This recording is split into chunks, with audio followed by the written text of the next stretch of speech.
Before we get into talking about the Suns backcourt, I do want to just give an injury update. Our Adrian Wojnarowski reporting that the MRI on Suns forward Torrey Craig revealed no structural damage in his right knee. That is a huge relief right after he took that charge. Had to leave the court, did not come back into the game. They are now listing him as day-to-day, so shouts to the MRI. And some happy Suns fans there. Wow. I do want to talk about Devin Booker and Chris Paul, though, presenting a very difficult challenge for the Bucks. They've outscored Milwaukee's starting backcourt by a combined 46 points so far between games 1 and game 2. So, Chris Bosh, what can the Bucks do to slow down the Book and CP3 show?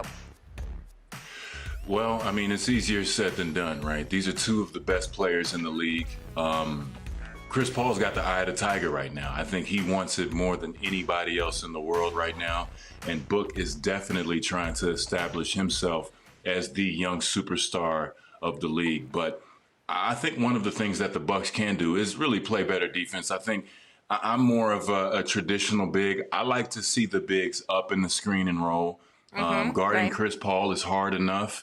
If you've got a guy way back there in the paint and you're watching Chris Paul make these moves and you're reacting to his ball movement, you're reacting to all of those tricks, and you're reacting to his floaters and his mid-range jumpers, you're not doing yourself a favor. I think they have to be more aggressive on the defensive end and try to dictate the direction of Chris Paul and Devin Booker. Again, easier said than done, but right now, CP, he's been in the zone. I think in the last 4 or 5 games, he hasn't shot under 50%.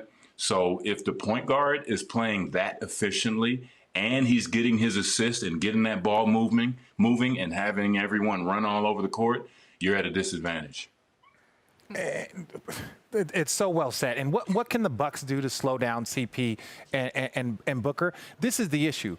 When CP's at his best, everyone around their team benefits. When Giannis is at his best, like he was, I believe last night, you don't know if everyone benefits around that. And that's what's so confusing about this Bucks team versus this Suns team. Because I'll tell you this, let's say hypothetically that Giannis is the best player in this series. And I only say that because when Chris Paul's at his best, he's affecting his entire team. And so after that, it would go Giannis is number 1, Chris Paul number 2, then you would go Booker, then I would say Ayton. So it goes number 1, Giannis, then the next 3 best players, in my opinion, in this series all belong on the Phoenix Suns. That shows how cohesive their team is. So trying to stop Booker and CP3 is really trying to stop the entire Phoenix Suns team.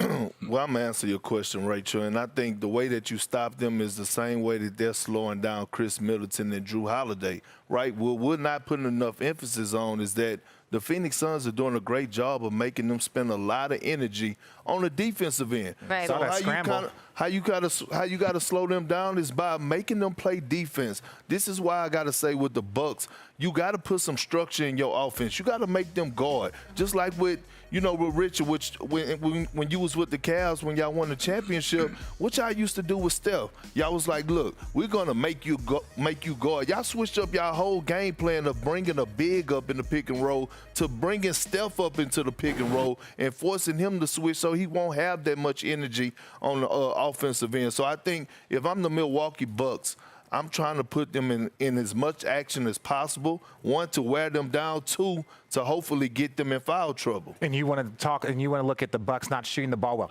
Did you see how much scrambling they had to do on defense? Right. When we showed this early in their show, there was 14 passes bouncing around. 12. That exhausts. But that's good enough. Look, hey, look, we don't let the truth get in the way of us. Like what? He should have said that when he had an opportunity. Don't piggyback off of what I said. I was just trying to help people show that you don't make up stuff. He's actually correct once in a while because it's like that takes starch out of your offense. I will say, Devin Booker is not likely to hit 7 3-pointers in the next game. He's only done that one other time, and it actually was earlier in this playoffs when he hit 8 3-pointers in a game.